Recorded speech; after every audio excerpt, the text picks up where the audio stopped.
রাঙ্গামাটির বাঘাইছড়ি উপজেলায় ভারী বৃষ্টিপাত ও উজান থেকে নেমে আসা পাহাড়ি ঢলে আকস্মিক বন্যায় সড়ক ও ঘরবাড়ি তলিয়ে ব্যাপক ক্ষয়ক্ষতি হয়েছে।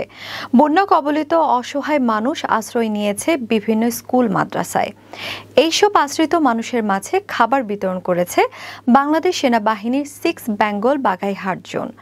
29 মে বুধবার সকাল 10টায় সাজেকের বাঘাইহাট এলাকায় এইসব খাবার সামগ্রী বিতরণ করেন সেনাবাহিনীর Baghaihat zone commander lieutenant colonel Khairul Amin. এছাড়া উজান থেকে নেমে আসা পাহাড়ি ঢলে সাজেক মাচালং সড়ক তলিয়ে গতকাল সাজেক পর্যটক কেন্দ্রে আটকে পড়া 120 জন পর্যটক সড়কের পানি নেমে যাওয়ার ফিরতে শুরু করেছে। বাঘাইছড়ি উপজেলার নির্বাহী অফিসার শিরিন আক্তার পর্যটকদের ফিরে আসার বিষয়টি নিশ্চিত করেন।